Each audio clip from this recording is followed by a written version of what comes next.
Most people hear anthrax, and they immediately think of scary headlines or bioterrorism plots.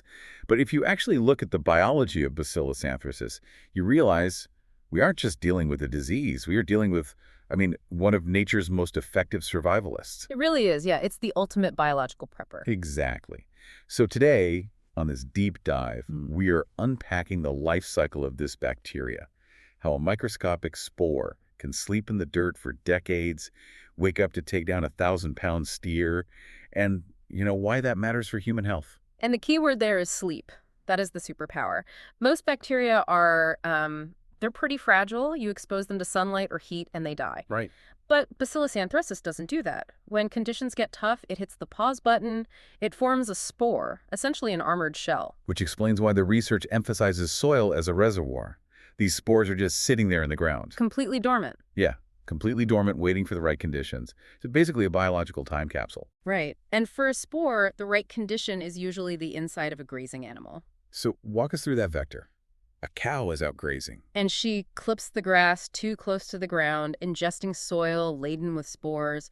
Or maybe she drinks from a stagnant pond where runoff has concentrated them. Oh, wow. Yeah, and the moment that spore hits the nutrient-rich, warm environment of the animal's body, it thinks it's go time. It shows the armor, turns into the vegetative form, and starts multiplying. Rapidly. And that brings us to the 3 ways this actually manifests.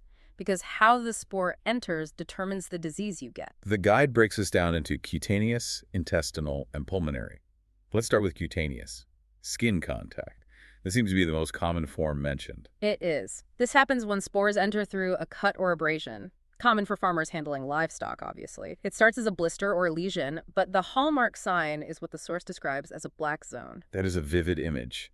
The center of the lesion turns necrotic and black. Exactly. It looks terrifying, but interestingly, if treated, it's rarely fatal. Unlike the intestinal form. Which is a much grimmer scenario. This usually happens when humans eat undercooked meat from an infected animal.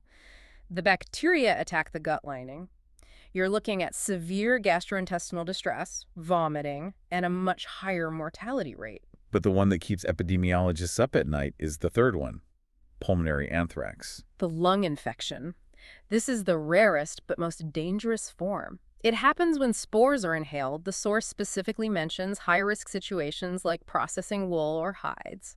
Right, shaking out the materials and breathing in the dust. Precisely. And this is dangerous because it's deceptive. It starts like a mild flu, fatigue, respiratory difficulty. You think you're fine. Just a winter cold. Right. But inside, the bacteria are moving fast. It can lead to rapid respiratory collapse before you even realize how sick you are. That highlights the critical human element here. We don't catch this from each other. You aren't going to catch anthrax on the subway. No. It is strictly zoonotic. You get it from the animal or the animal product.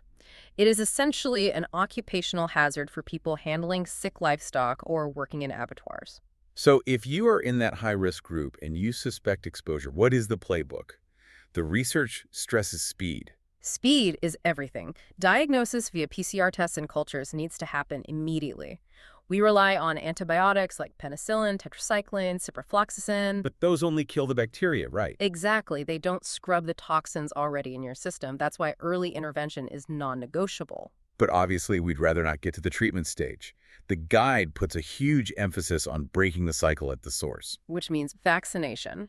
In endemic areas, places we know the soil is hot, you have to vaccinate the livestock. It's effective and essential. And then there's the disposal issue. This part was fascinating to me. You can't just bury an anthrax cow, can you? Absolutely not. If you bury it normally, scavengers or worms can bring the bacteria back to the surface. The bacteria sense the oxygen, turn back into spores, and reload the soil for another 50 years. So the death of one animal literally plants the seeds for the next outbreak. Exactly. You have to incinerate the carcass or use proper burial protocols to ensure those spores are destroyed. You have to close the loop. It's a reminder that while we have antibiotics, biology plays the long game. It does. We can manage it, but we can't get complacent. And that leads us to a final thought for you to chew on. What? We know these spores are essentially immortal in human terms, surviving in the soil for long periods. If these biological time capsules are sleeping right under our feet, what determines when they wake up? That's the real mystery. Right. And, more importantly, are we monitoring the ground we walk on as closely as we monitor the animals walking on it? That is exactly the question we should be asking. Thanks for diving in with us. Stay curious.